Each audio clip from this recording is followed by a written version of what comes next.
no other weapons in the city. We all went along with the magistrate's weapons ban, so it wouldn't be an issue. That's why I've got to get in first before someone else beats me to it.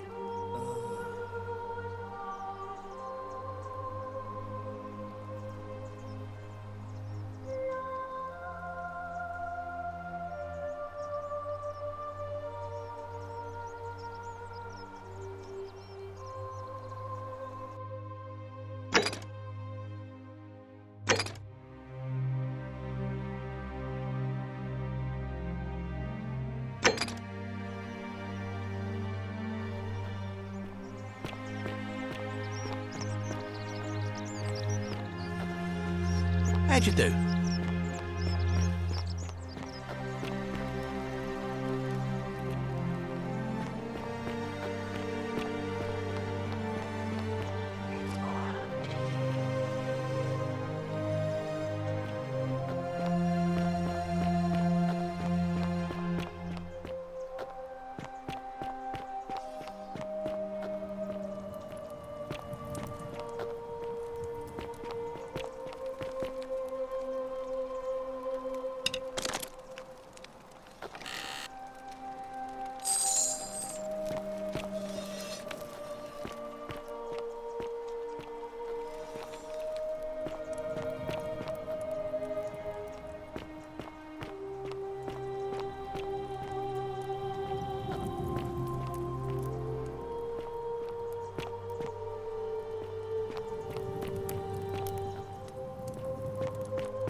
I saw you slide down that rope before, and there I was. Anyway.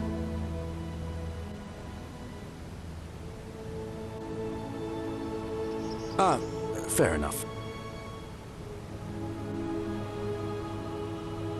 I've bounced the idea around once or twice, but... He did? Oh, that was unexpected. I wonder what could have possessed him to do that. Well, I guess it's time for me to... I'll let Equitia know I'll be running.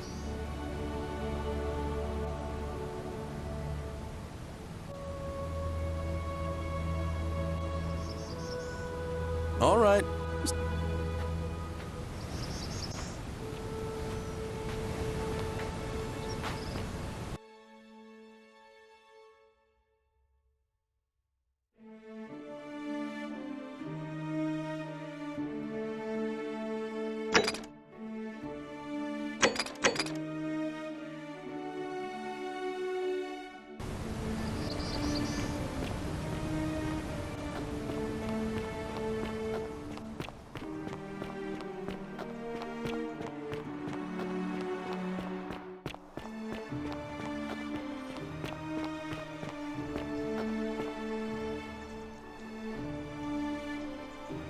A new friend. And... yeah, what else? Yeah, what? That...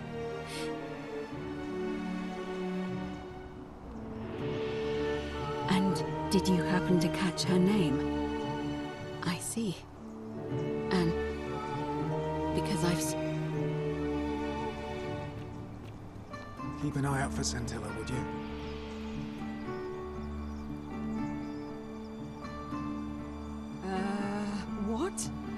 How could you? Please, go and stop him.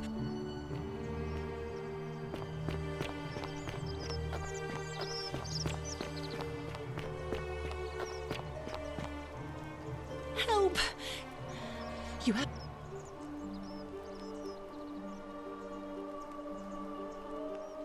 Thank you. What?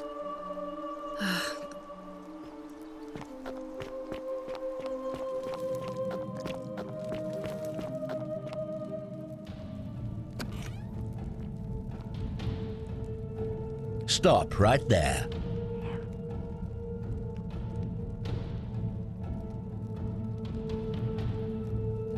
Thank you.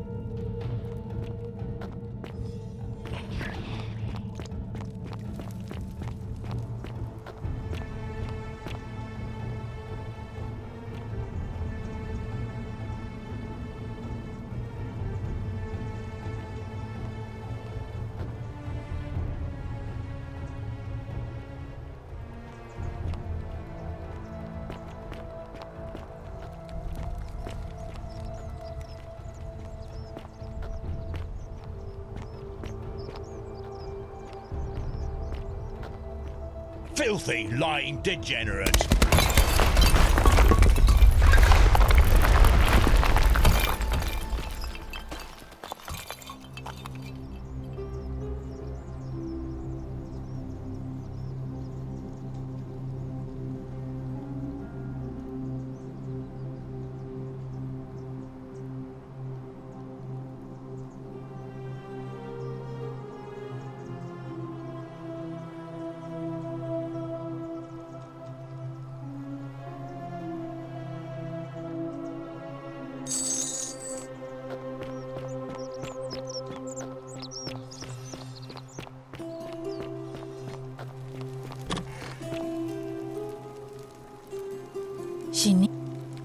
What? You leave? Hopefully that was...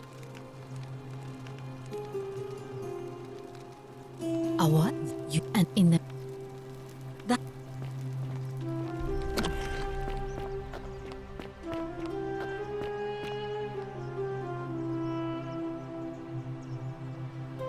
I take it you've cleared the way to the bath? Follow me, but don't follow too closely. We can't have people thinking we're bathing.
you're here.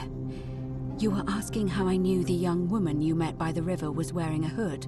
Here, look down at the bottom of the baths. It's a little hard to make out in this light. If only we could see. Oh, what a marvelous lamp. But do you see it? Somebody waking up by a river in a forest to find a hooded figure with a coin. It's just as you described it, only your pronunciation is a little off. The name you heard wasn't Charon. It was C-H-A-R-O-N, as in Charon, the ferryman of the dead. Charon, who, in exchange for the right coin, helps the souls of the newly deceased cross the Styx, the river that separates the land of the living from the land of the dead. When I dragged you out of the river, I thought you were never gonna wake up. I checked your pockets for ID, but all I found was some loose change. Feels like I've spent my whole life in a dead-end job with an endless commute. Sorry if I sounded cagey, it's just that I don't always get the best reactions when I introduce myself. My name's Karen. There are a bunch of old stories about the gods punishing people by making them do the same futile task over and over. But, on the bright side, at least you're not stuck in the underworld like they all were. I'm so sorry, my friend. I'm so sorry. I take it you know what this means.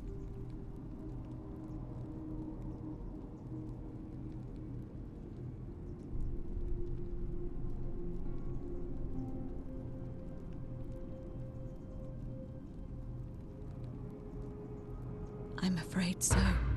It's all starting to make sense. All these people whose last memory was running from the fires toward the river. It seems none of them escaped with their lives after all. Perhaps we should be grateful they don't remember their final moments. It also tells us that the Golden Rule is the work of Pluto, the god of the underworld, and why his epithet has always been Father of Riches. I know it's a lot to take in, and you look as if you have questions, so I'll try to answer them if I can.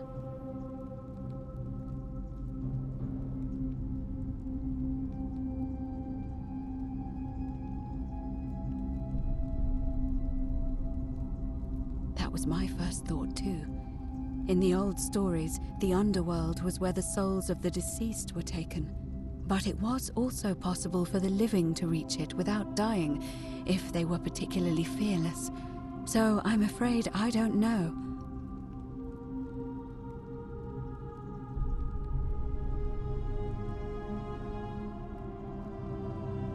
That was my first thought too.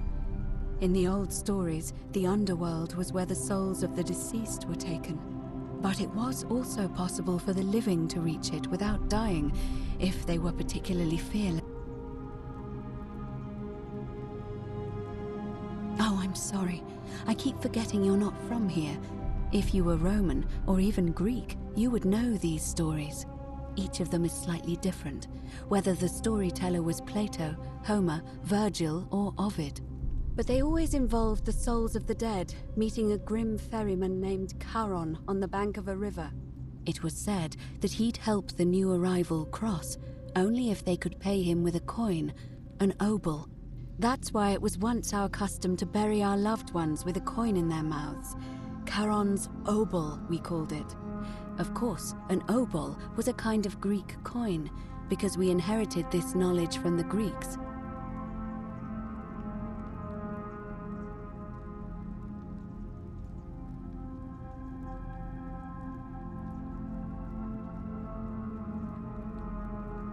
Oh, I'm sorry. I keep forgetting you're not from here. If you were Roman, or each of them is slightly different, whether the storyteller was Plato, but they always involved the souls of the dead meeting a grim ferryman named Charon on the bank of a river. It was said that he'd help the new arrival cross only if they could pay him with a coin, an obol. That's why it was once our custom to bury our loved ones with a coin in their mouths. Charon's obol, we called it.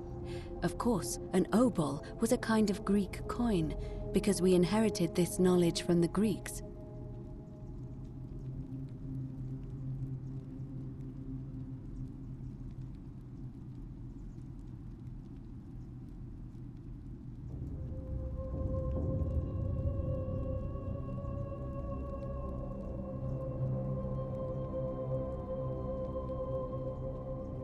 To be fair, the ferryman isn't exactly as the poets described, and he, she, they seem to appear to different people in different guises.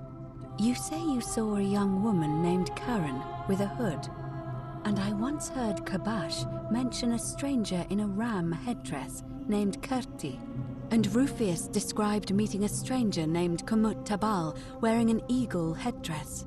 But whatever form this stranger took, they were always wearing a hood of some sort, and their name always began with a K sound. I suspect the only way you'll solve this riddle is if your paths cross again.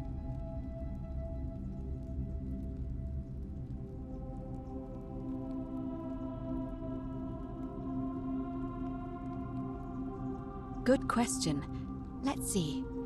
In the stories, Charon would always require a coin as payment for passage across the river, but that never made any sense to me. What does an ancient immortal being need with coins? In our case, it seems Charon didn't take the coins we had. He or she merely checked we had one in our possession. So, maybe there's something special about the coins each of us had on us. That might explain why we wound up here, but so many others did not.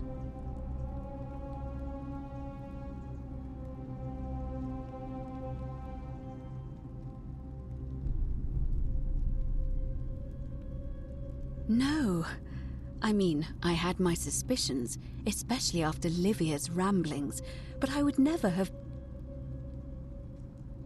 Now that we know where we are, we have to figure out what to do about it, if we don't want to be cast into gold for eternity. We don't have much to go on, except the old stories. I remember 4 in particular about heroes in the underworld. Hercules, the demigod and son of Jupiter, Orpheus, a Thracian poet, Sisyphus, a king of Ephyra, and Aeneas, a Trojan hero. Hercules was able to leave the underworld because he cowed its god with his strength. Sisyphus and Orpheus both relied on their wits instead. They persuaded the goddess of the underworld, Proserpina, to help them escape. And finally, Aeneas was able to escape with the help of a spirit guide, who led him through a secret gate. So it seems you have 2 options: to confront the god of the underworld head-on, or find a way to escape with the help of Proserpina or some other guide.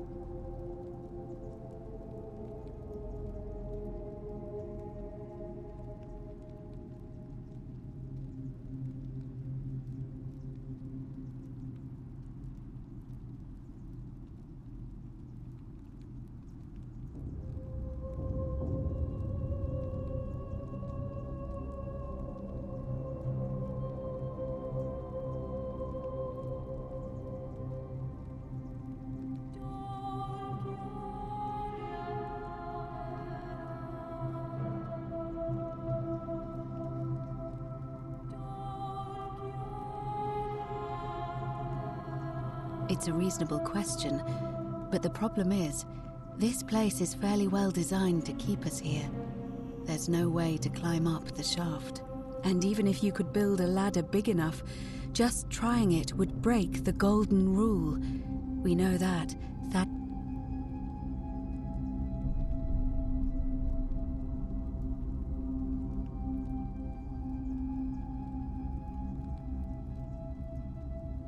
All Romans try to avoid saying it, and the reason is quite simple. He might hear us. You may refer to him as Pluto, if you wish, but you'll only be calling attention to yourself. Do so at your own peril.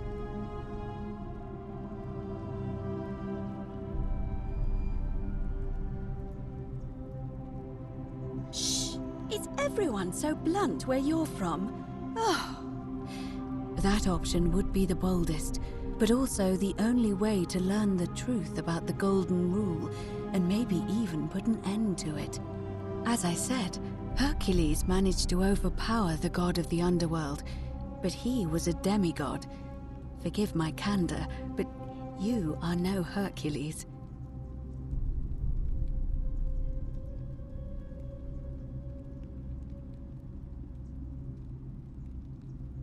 Are you telling me that you can? I won't pretend to understand exactly what that means, but if that's true, then perhaps you stand a chance. So, if you want to confront him, I'll help you as much as I can. Who knows? Perhaps your name will be uttered in the same sentence as Hercules one day. But first, you'd need an audience with you-know-who, and for that, you'll need to enter the great temple overlooking the city. The problem is, the door has been sealed shut for as long as I've lived here, and there doesn't even seem to be a keyhole. I suspect the answer lies in the desecrated obelisk in front of it. I'm not sure if you noticed, but there are 4 plaques missing from its base. It looks as though somebody, or a series of somebodies, forcibly removed them, and in doing so, dishonored and angered our divine keeper. If you could recover and replace all 4 of those missing plaques, I imagine he might be willing to receive an audience again.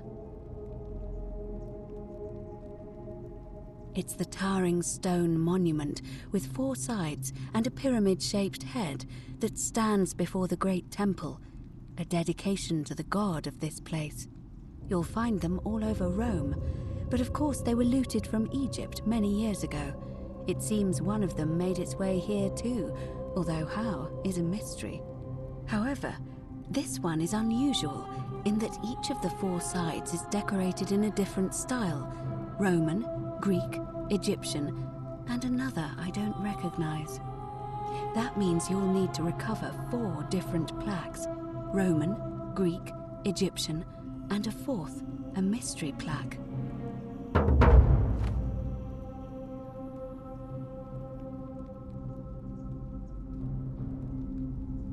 I don't know.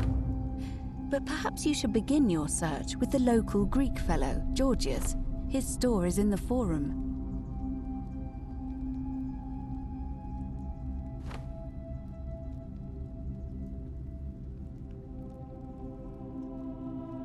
Perhaps Kabash, our Egyptian resident, would be able to tell us.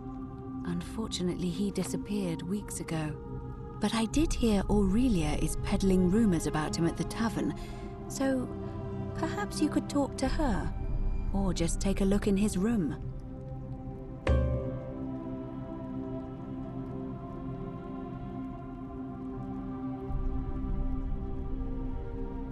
I'm afraid you're on your own with that one, but perhaps finding the other 3 will illuminate the way.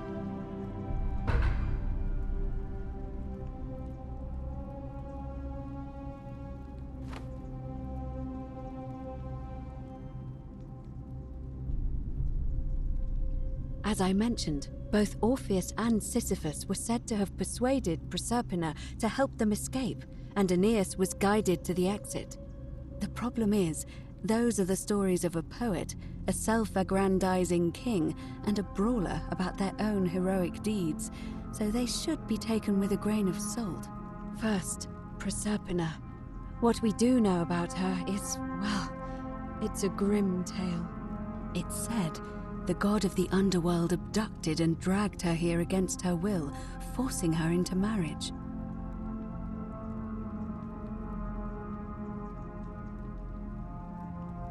If the stories are true, then I suppose so. The problem is, how do we communicate with her without being noticed by her captor? Leaving that aside for a moment, there is also the possibility of a spirit guide. I don't suppose you've come across one of those in your travels? Truly? And you're only bringing this up now? Then again, I suppose you were worried I'd think you were as mad as Navia. Can you tell me more? Is it the same voice? What kinds of thing does it say? Fascinating. Perhaps she's a benevolent spirit, or perhaps... Perhaps you're hearing the voice of Proserpina herself. If she has indeed been abducted, it would make sense for her to speak in cryptic whispers to avoid detection. Tell me, has she told you anything that might lead you to the way out? Truly? Then why are you still here? Ah, I see. Then it seems you have made a great sacrifice for all of us, friend. I admire your compassion. Truly, thank you. But unfortunately, I'm afraid your only other option will be to confront you-know-who.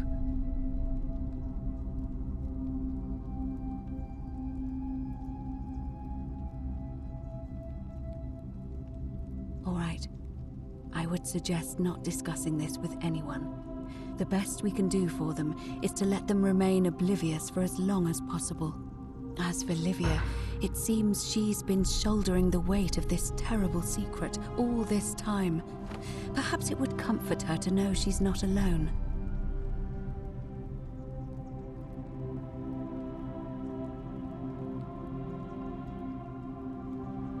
In any case, time is of the essence, so you'd best begin. May Fortuna guide you. Although you may not need her with Proserpina on your side.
Handsome.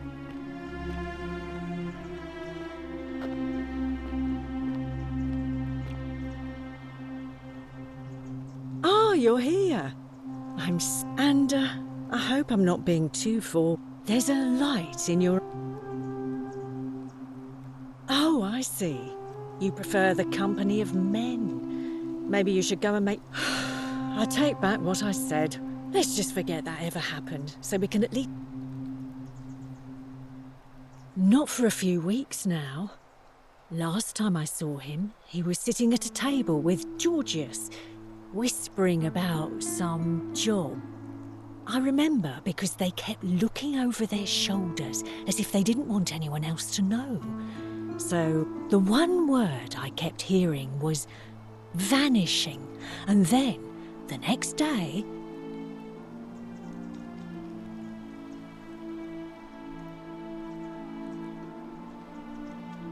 Certainly. Have you met Livia? She used... Now.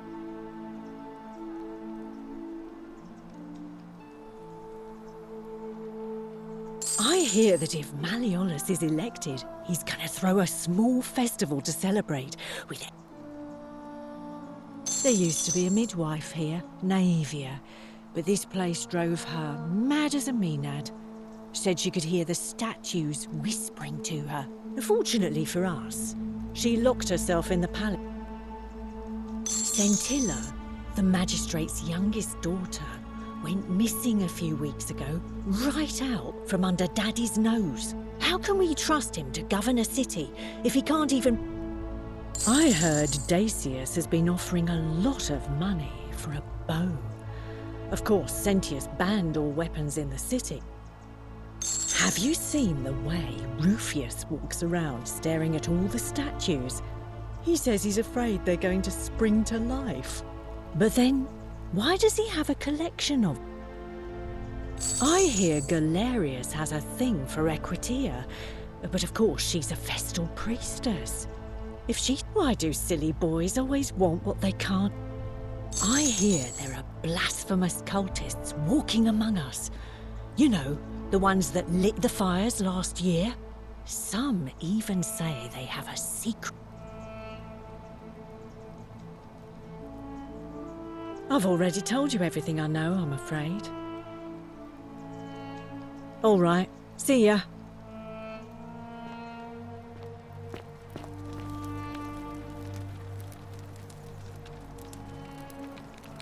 Just as the ocean accepts, but it does not notice.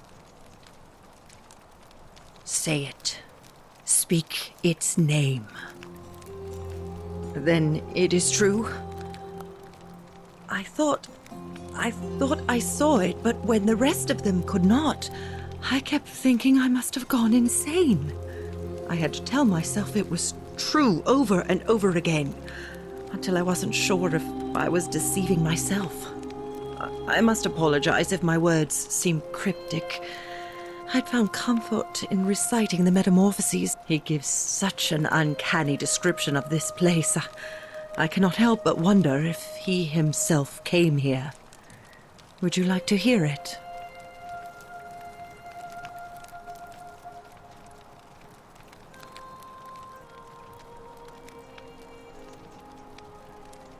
I will do my best to remember the relevant verse.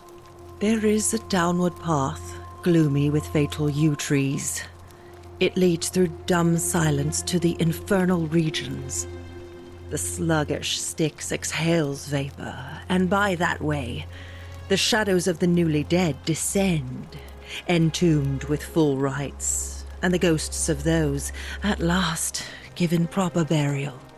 The wide, thorny waste is cold and pallid, and the newly arrived shades are ignorant of the road that leads to the Stygian city, where Black Dis has his cruel palace. As the ocean accepts the rivers of all the world, so this place accepts all the souls, and is never too small for any populace, nor notices the crowds that come.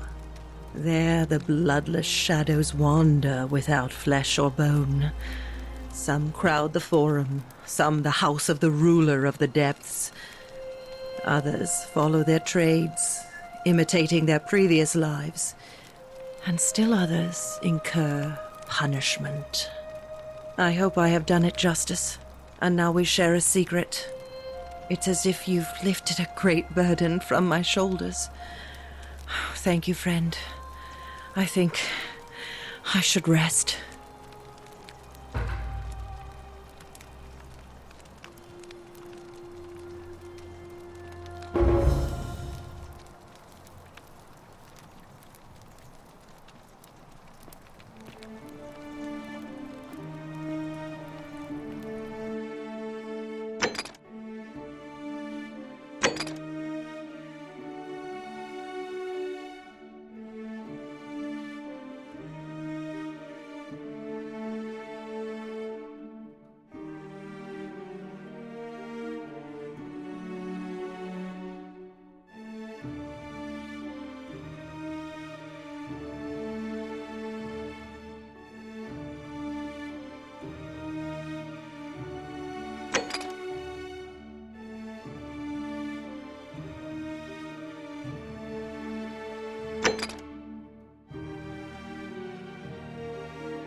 Salve, friend.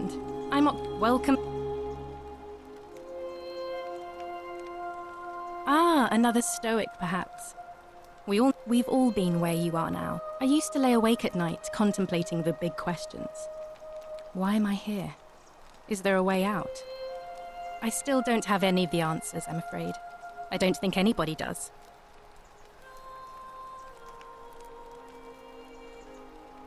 All right, well, I can't believe this is how it ends. Oh no. No. No, no, no, no, no. Ulpius, what are you doing? Please, help. Thank you. It's too late for that. If I backed out now, I'd... What? We're free. We're free! I just wish there was some way I could repay you. I'll go and take care of things with Malleolus and tell Yulia the good news. Thanks again, friend.